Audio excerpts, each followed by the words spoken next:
Best varicose veins చికిత్సనే పొందండి. నొప్పి లేని చికిత్స కోసం సంప్రదించండి ఎవిస్ హాస్పిటల్. నమస్తే రమ్మగారు. నమస్తే జయ. రమ్మగారు, మనకి ఈ మాసంలో శివరాత్రి ఉంది. ఈ సందర్భంగా ఏదైనా శివాలయాల గురించి, ప్రత్యేకమైన శివాలయాల గురించి మాట్లాడుకుందామండి. అట్లా ఏదైనా ఒక ఆలయం గురించి. ప్రపంచంలో ఎక్కడా లేని విధంగా ఉన్న ఆలయాలు కొన్ని ఉన్నాయి జయ. మనకి మన భారతదేశంలోనే ప్రత్యేకమైన ఉన్నాయి. మనం పంచారామాలని, అవును, తర్వాత ఏమో పంచభూతలింగాలు, జ్యోతిర్లింగాలు, మనం ఇలా విశేషంగా చెప్పుకుంటామా.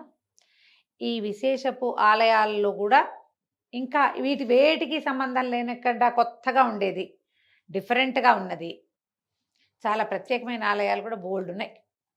మనం తిరుపతి వెళ్ళామనుకో, కపిల్ తీర్థం వెళ్తాం. అవును, కపిల్ తీర్థం ఒక ఆలయం. కపిల్ తీర్థం సంగతి మళ్ళీ తిరుపతి ఆలయాల గురించి చెప్పినప్పుడు చెప్పాము అది. అవును, చెప్పుకున్నాం. అయితే ఈ తిరుపతి నుంచి మనం ముందుకి ప్రయాణం చేస్తే కాళహస్తి ఆ వైపుకి వెళ్తాం కదా. శ్రీకాళహస్తి కూడా మనం చెప్పుకున్నాం. ఎప్పుడూ చెప్పని పరశురామేశ్వర ఆలయం గురించి చెప్తాం. గుడిమల్లం పేరు చూడు, గుడిమల్లం అంటే గుడి పల్లం అట. అది గుడి పల్లం, అది మెల్లిగా మల్లంగా మారింది. పరశురామేశ్వర ఆలయం ఉంది. ప్రపంచంలో ఎక్కడా లేని విధమైనటువంటి శివలింగము, ప్రపంచంలో ఎక్కడా లేని లాంటి కట్టడము, చాలా ప్రత్యేకమైన విధానంగా కనపడే దేవాలయపు లోపల విధానము కూడా అన్నీ కొత్తగానే ఉంటాయి. గుడిమల్లంలో ఆర్కియాలజీ డిపార్ట్మెంట్ వాళ్ళ ఆధీనంలో ఉంది ఆలయం. చాలా పెద్దది, విశాలమైంది, బహుపురాతనమైనది. ఇంచుమించు 4-5 శతాబ్దాల నాటి దేవాలయంగా చెప్తారు దీన్ని. ఇందులో ఉన్న శివలింగం కూడా అత్యంత ప్రత్యేకమైనది. అసలు అలాంటి శివలింగం భూప్రపంచం మీద లేదు. ఆ శివలింగం బ్రౌన్ కలర్లో ఉంటుంది, గోధుమ రంగు రాయి.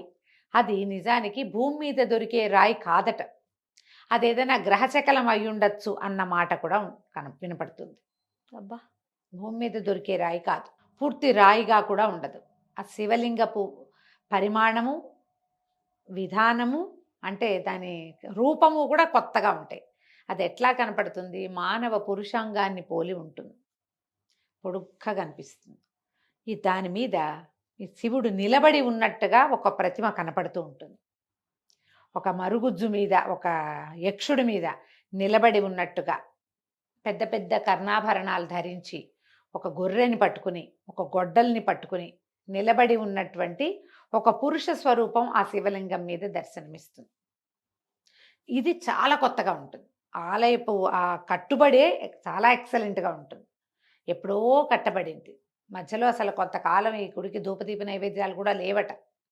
ఈ ప్రాంతం వాళ్ళే కొంతమంది బాగా పట్టుబట్టి దీని మీద బాగా గవర్నమెంట్కి అర్జీలు పెట్టి మళ్ళీ దాన్ని ప్రచారంలోకి తీసుకొచ్చారు. గుడి అంతరాలయం కూడా మామూలుగా మనం ఏ దేవాలయంలో అయినా ఏం చూస్తాం, మనం ఎలా నుంచున్నామో మనకు అదే దగ్గర కొంచెం కనపడతాడు. శివలింగాలు కొన్ని కొద్దిగా కిందకు ఉన్నట్టుంటాయి.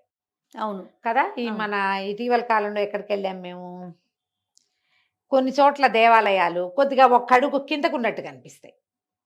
మన ఈ హైదరాబాదు చుట్టుపక్కల దేవాలయాలు చూసాం ఈ మధ్య. ఈ చెరువుగట్టు అక్కడ కూడా కొద్దిగా కిందకున్నట్టు. ఇది అట్లా కాదు, బాగా లోతుగా ఉంటుంది. మెట్లు దిగి లోపలికి వెళ్ళాలి. సాధారణంగా అందరినీ ఆ దిగి లోపలికి రానివ్వరు. మనం నుంచుంటామా, శివలింగం లోతుగా కింద కనపడుతుంది. కింద మళ్ళీ ఏదో ఆయన ఒక్కడే ఇరుక్కున్నట్టు కాదు, పెద్ద ప్లేసు. ఈ అర్చకుడు చక్కగా స్థిమితంగా నిలబడి చుట్టూతా ప్రదక్షిణ చేయడానికి అన్నిటికీ వీలుగా ఉన్నట్టే కనిపిస్తుంది మనకి. కింద నుంచి ఆ దేవాలయం మధ్యలో ఇట్లా నిట్టనిలోన నిలబడి ఉన్నటువంటి మానవ పురుషాంగాన్ని పోలి ఉన్నటువంటి శివలింగం కనపడుతుంది. దేవాలయము గజపృష్ఠాకారంలో కనిపిస్తుంది. ఈ మండపం అంతా మనకి గర్భాలయం. గజపృష్ఠం అంటే ఆ ఏనుగు తాలూకు వెనక భాగాన్ని పోలి ఉంటుంది. ఎంత ప్రత్యేకంగా కనిపిస్తుందో గుడి. ప్రతి శిల్పము, అసలు ఆ ప్రతి కోణము, లోపలికి వెలుగొచ్చేలా పెట్టిన ఆ ఫిజిక్సే మనకు ఆశ్చర్యంగా ఉంటుంది, ఆర్కిటెక్చరే. అలా వెనకాల తిరుగుతుంటే మామూలు శివాలయంలో కాదు, ఏదో ఒక ఈ హంపి, ఎల్లోరా అట్లలో ఒక రకరకాల శిల్పాలు అద్భుతంగా అట్లా చేయబడి ఉన్నట్టుగా కనిపిస్తుంది. చాలా ప్రత్యేకంగా ఉంటుంది. మనం ఎప్పుడూ తిరుపతి వెళ్తాం, సాధారణంగా తిరుపతి తిరిగి వచ్చేస్తారు అందరూ. ప్రఖ్యాతంగా వెళ్ళేది ఎక్కడికి? శ్రీకాళహస్తి. శ్రీకాళహస్తి బరిగెడతాం, కాణిపాకం బరిగెడతాం. ఈ కాంచీపురం వెళ్తారు, వెళ్ళే దారిలో తిరుత్తణి కనపడుతుంది, కొండ మీదకి వెళ్తాం, ఇలా కారు పైకి వెళ్తుంది, ఇవి చూస్తాం.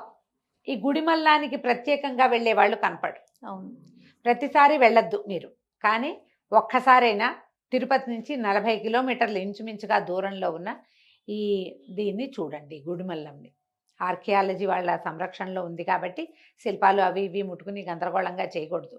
చక్కగా ఫోటోలు తీసుకోవచ్చు మనం, స్వామిని విశేషంగా సేవించవచ్చు. ఇలా లింగం ఎత్తుగా కనపడితే 5 అడుగుల పైన ఉంటుంది జయ, అంత ఎత్తు ఉంటుంది. ఈ శివలింగానికి పైన శివుడు, మధ్య విష్ణువు, భూమి కింద భాగం బ్రహ్మ, అలా చెప్తారు. త్రిమూర్తి స్వరూపంగా చెప్పబడుతుంది.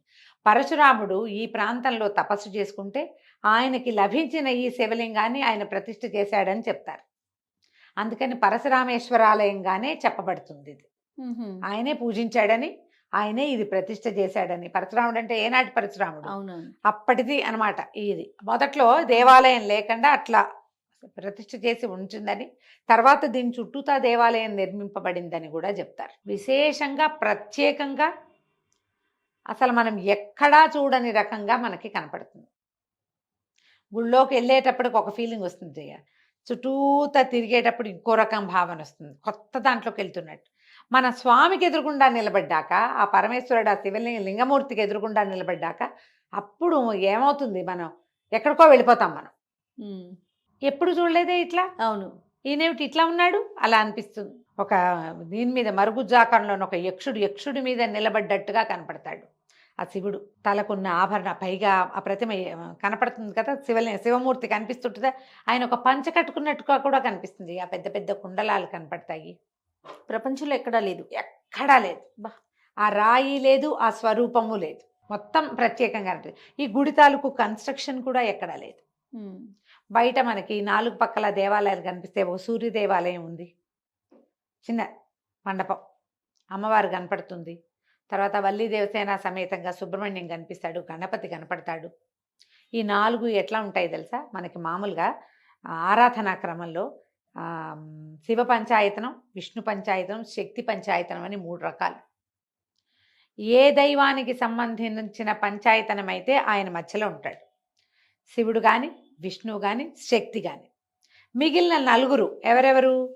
విష్ణువు, గణపతి, సూర్యుడు, శక్తి, 4. వీళ్ళు 4 పక్కలా ఉంటారు. అట్లా కనిపిస్తుంది ప్రత్యేకంగా. ఇక్కడ మనకి 4 పక్కలా ఉన్నట్టుగా కనిపిస్తారు. ఎంత విశేషంగా ఉంటుందో గుడి. బయట ఒక పెద్ద ఆంబోతుని కట్టేశారు మేము వెళ్ళినప్పుడు. ఎంత పెద్ద ఆంబోతో, ఆంబోతుకి ఏమైనా గడ్డి పెట్టండి, అది పెట్టండి అని చెప్పారు. వాకిట్లో కనపడుతుంది. ఆంబోతుని ఏదైనా సేవించుకోండి, ఓ దండం పెట్టుకోండి. చాలా పెద్ద ప్రాకారము, అది పెద్ద ఏరియా, చూసి తీరాలి. ఈ ఆర్కియాలజీ మీద, పురాతన శిల్పాల మీద, పురాతన కట్టడాల మీద ఆసక్తి కలిగిన పిల్లలు ఉంటే వాళ్ళని తప్పకుండా తీసుకెళ్ళండి. చాలా విశేషంగా కనిపిస్తుంది. చూడవలసిన దర్శనాలలో ఈ గుడిమల్లం ఒకటి. తప్పకుండా రమ్మ గారు. నమస్తే. నమస్తే జయ.